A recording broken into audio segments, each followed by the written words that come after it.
నమస్కారం. ETV life ఆధ్యాత్మిక channel తీర్థయాత్ర కార్యక్రమానికి స్వాగతం. మహాదేవుడి లీలా విశేషాలు మనసుకు అందనివి, దేవతలకు సైతం అర్థం కానివి, మహర్షులకు సైతం అంతుపట్టనివి. అలాంటి ఆ దేవదేవుడు మానవాళిని ఉద్ధరించడం కోసం అనేక ప్రదేశాలలో ఆవిర్భవించాడు. అలా ఆ స్వామి కొలువైన ప్రతి ఆలయము ఓ కైలాసమే, ప్రతి మందిరము ఆయన ఆవాసమే.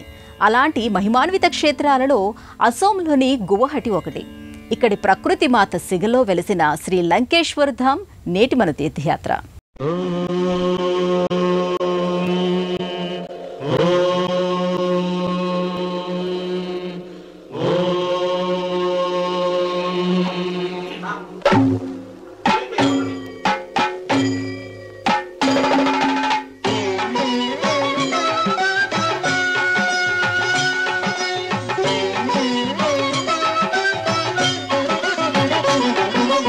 शंकर शशिधर गज चर्मांबर गंगाधरा हरा सुंदर स्मरहर गौरी मनोहर जय परमेश्वरा शंकर शशिधर गज चर्मांबर गंगाधरा हरा सुंदर स्मरहर गौरी मनोहर जय परमेश्वरा जय जय शंकरा जय विश्वेश्वरा जय जय शंकरा जय विश्वेश्वरा.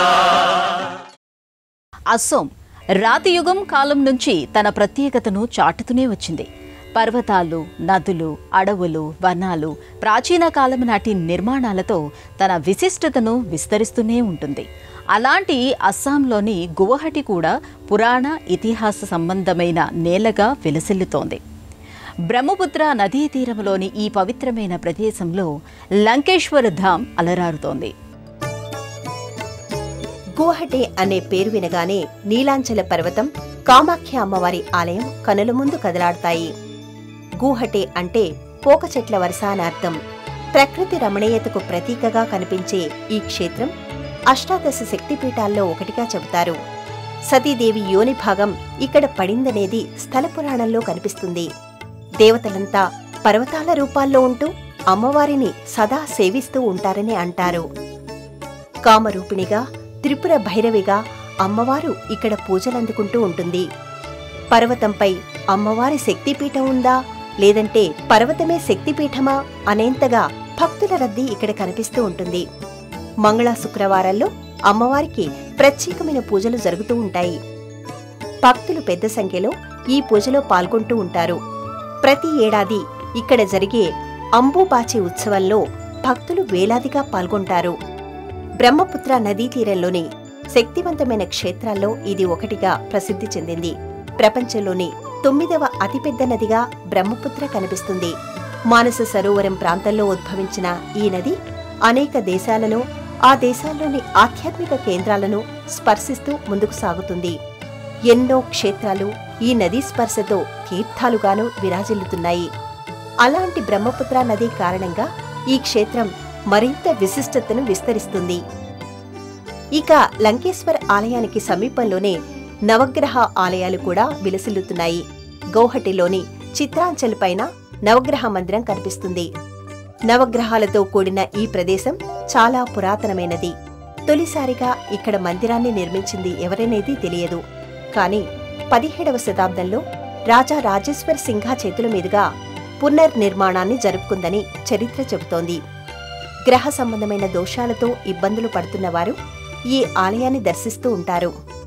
ఇలా గువహటిలోని కామాఖ్య అమ్మవారి పరిసరాల్లో అనేక దేవాలయాలు, మందిరాలు దర్శనమిస్తూ ఉంటాయి.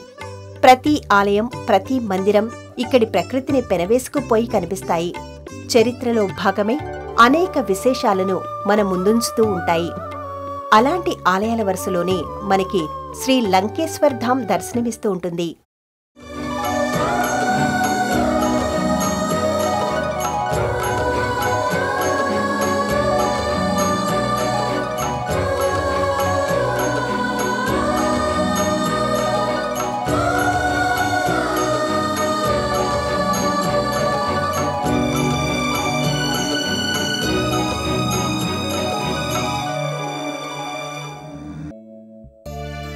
ప్రధానమైన రహదారికి పక్కనే ఈ ఆలయ ప్రవేశ తోరణం కనిపిస్తూ ఉంటుంది. సింధూర వర్ణంలోని ఈ తోరణం దాటుకుని లోపలికి అడుగుపెట్టగానే ఒకవైపున గణపతి మందిరం, మరోవైపున పూజా సామగ్రిని విక్రయించే దుకాణం కనిపిస్తుంది. స్వామివారికి సమర్పించవలసిన పూజా సామగ్రిని భక్తులు ఇక్కడ కొనుగోలు చేస్తూ ఉంటారు. భక్తులు ముందుగా గణపతికి నమస్కరించుకుంటారు. సిద్ధి, బుద్ధి అమ్మవార్లు స్థానిక భంగిమలో స్వామివారిని సేవిస్తూ ఉండగా సింహాసనంపై ఆసీనుడై గణపతి దర్శనమిస్తూ ఉంటాడు. పాలరాతితో మలచబడిన స్వామివారి మూర్తి దివ్యమైన తేజస్సును వెదజల్లుతూ ఉంటుంది. స్వామివారి ఆశీస్సులను అందుకున్న తర్వాతనే భక్తులు అక్కడి నుంచి ముందుకు కదులుతారు.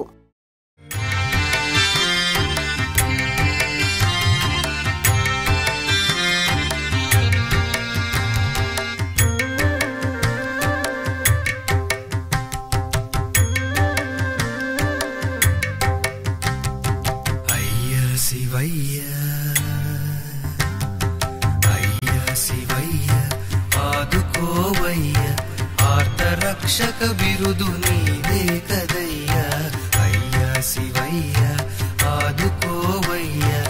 ఆర్ధరక్షక బిరుదు నీదే కదయ్యా, అయ్యా శివయ్య ఆదుకోవయ్య.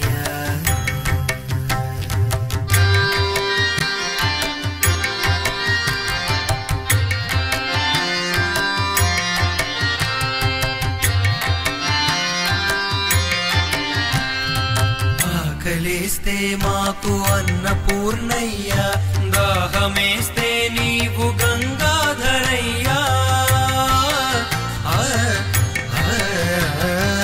ఆకలేస్తే మాకు అన్నపూర్ణయ్యా, దాహమేస్తే నీవు గంగాధరయ్యా. భయము కలిగితే మాకు భీమేశ్వరయ్యా, భయము కలిగితే మాకు భీమేశ్వరయ్యా. రక్షించి కాపాడు రామేశ్వరయ్యా, రక్షించి కాపాడు రామేశ్వరయ్యా.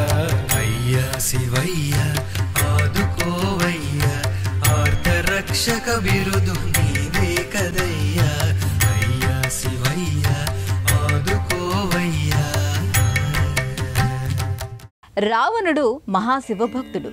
పరమశివుడి అనుగ్రహం కోసం రుద్రవీణ పలికించినవాడు. తన తల్లి కోసం ఆదిదేవుడి ఆత్మలింగాన్ని పొందినవాడు. అలాంటి లంకేశ్వరుడితో ముడిపడినదిగా శ్రీ లంకేశ్వర ధామ్ కనిపిస్తూ ఉంటుంది. సదాశివుడు లంకేశ్వరుడి పేరుతో పూజలందుకుంటున్న తీరు కనువిందు చేస్తూ ఉంటుంది. లంకేశ్వర్ ధామ్ పేరుకు తగినట్టుగానే ఒక కొండపై కొలువై కనిపిస్తుంది. కొండ అంతటా పరుచుకున్న ఎత్తైన వృక్షాలు చల్లని నీడను పరుస్తూ ఉంటాయి. పచ్చని చెట్ల మధ్యలో నుంచి నిర్మించిన మెట్ల ద్వారా ఈ ఆలయానికి చేరుకోవలసి ఉంటుంది. దాదాపుగా 450 మెట్ల వరకు ఎక్కవలసి ఉంటుంది. అయితే ఆహ్లాదకరమైన ఇక్కడి వాతావరణం, పక్షులు చేసే కచేరీ అందుకు అవసరమైన శక్తిని మనకు అందిస్తూ ఉంటుంది. ఈ కొండపైకి చేరుకునే మార్గంలో మిగతా మందిరాలు కనిపిస్తూనే ఉంటాయి. ఆ మందిరాల్లో మ్రోగే గంటలు మనలోని ఆధ్యాత్మిక చింతనను మరింత ప్రభావితం చేస్తూ ఉంటాయి. ఆయా మందిరాలను దర్శిస్తూ అక్కడి దేవతామూర్తులకు నమస్కరిస్తూ భక్తులు ముందుకు సాగుతుంటారు. అలా ప్రధాన దేవాలయంగా వెలుగొందుతున్న లంకేశ్వర స్వామి ఆలయానికి చేరుకుంటారు. పరమశివుడు లంకేశ్వరుడి పేరుతో విరాజిల్లుతున్న ఈ ఆలయం మరింత ఎత్తులో కనిపిస్తుంది. మరికొన్ని మెట్లు ఎక్కుతూ స్వామివారి సన్నిధికి చేరుకోవలసి ఉంటుంది. మందిర ముఖద్వారం పైభాగంలో సదాశివుడు ఆసీనుడైన ప్రతిమ దర్శనమిస్తూ ఉంటుంది. సాధారణంగా శివాలయాల్లో స్వామివారి మందిరానికి ఎదురుగా నందీశ్వరుడు కనిపిస్తూ ఉంటాడు. అయితే ఇక్కడ మందిరానికి ఇరువైపులా ద్వారపాలకుల మాదిరిగా నందులను ఏర్పాటు చేశారు. ఇవి ముఖద్వారం వైపు కాకుండా పక్కకి తిరిగి చూస్తున్నట్టుగా ఉంటాయి.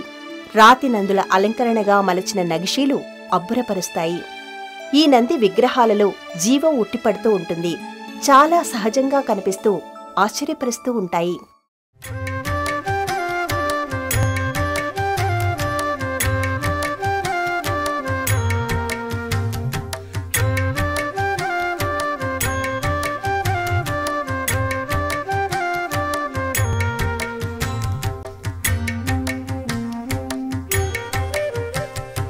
కోపమొస్తే నీవు ముక్కంటివయ్యా, పాపములు బాపేటి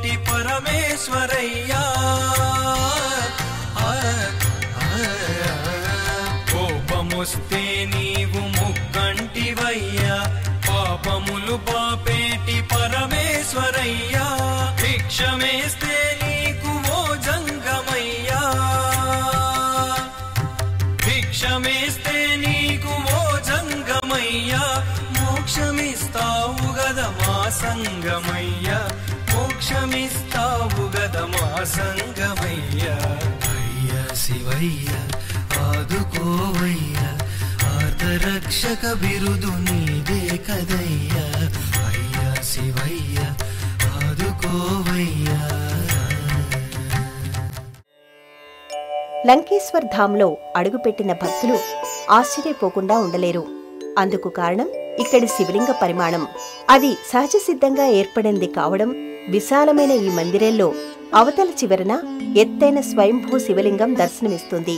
ఈ మందిరాన్ని ఇంత ఎత్తుగా ఎందుకు నిర్మించారనేది శివలింగాన్ని చూసిన తర్వాతనే అర్థమవుతుంది.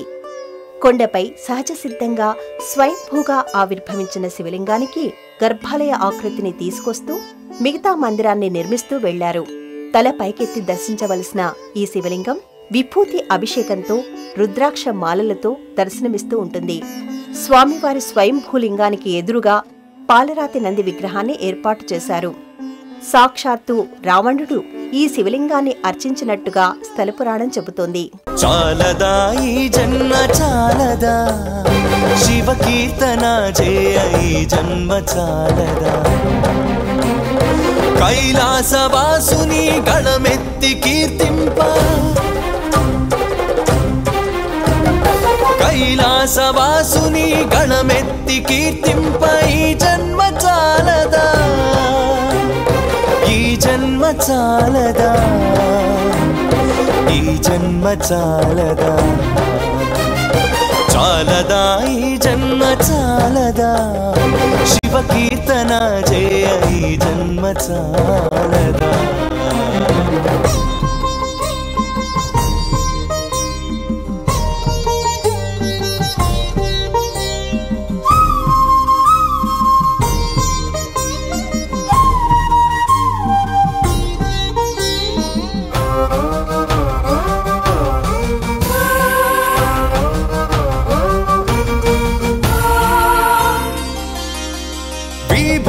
ధారణతో కరమున కపాలముతో, కంఠాన నాగులతో అస్థికల మాలలతో ఆకాశమంతెత్తు వ్యాపించిన శివా,